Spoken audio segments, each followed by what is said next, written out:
So, like, would you say like there's like a culture based around people and people's interactions on the internet? Yes. Like, would you say there are different subcultures? Yes. It's like, okay, explain a few like you're in. So one that's really really big probably with I would say my community would be something people call Black Twitter or the Black Internet. So you have things that would be like memes or a bunch of funny stuff. Sometimes it could be crude humor. Sometimes it's just regular simple humor.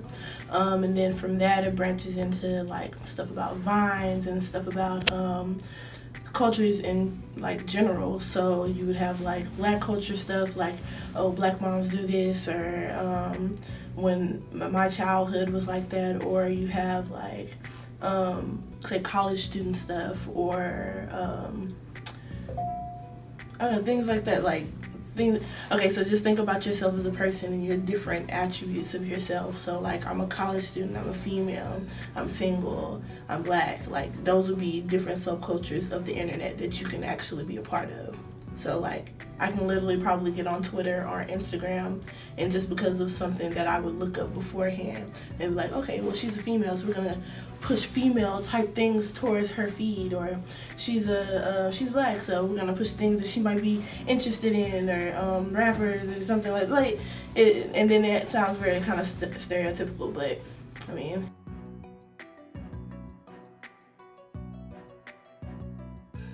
And like I said, memes are a big part of internet culture. Yeah.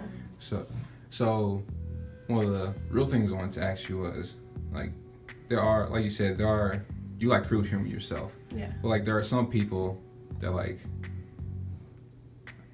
get offended when they see these memes and things like that. Or like there was this recent incident.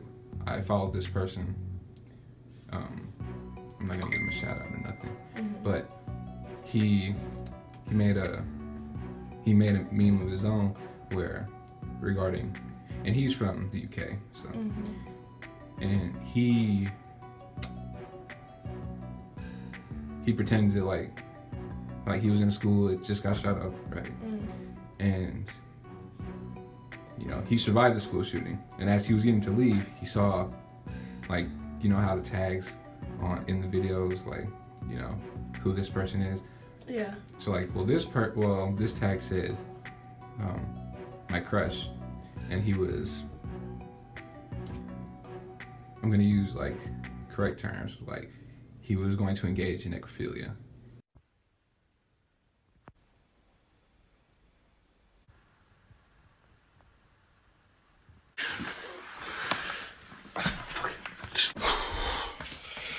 Jeez. Well, that was close.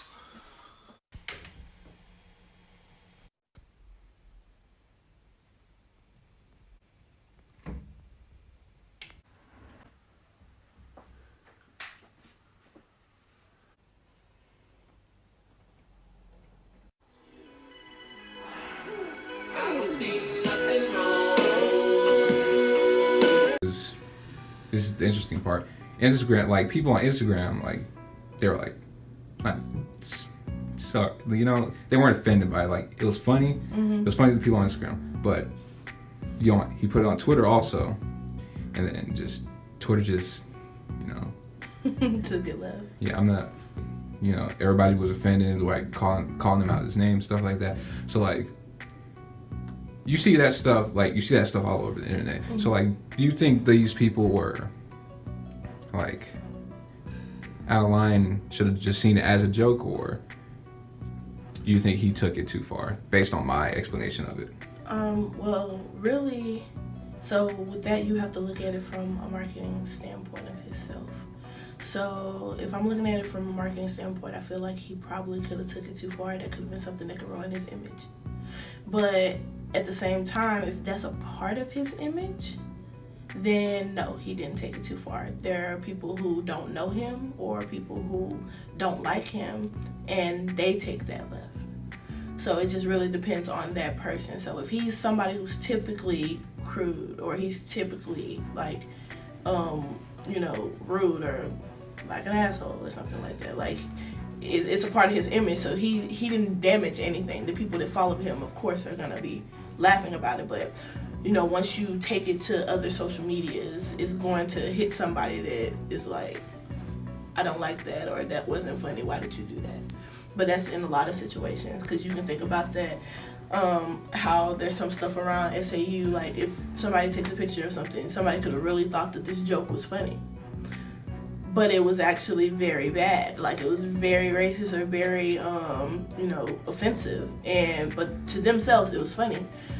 And around their friends, they probably were like, ha ha ha, that's the greatest thing ever. But everybody else is like, you really should not have done that. So it really depends on who's looking at it, who your audience is, who gets a hold of it, and who you're trying to be. Because if that's the person you're trying to be, then you didn't do anything.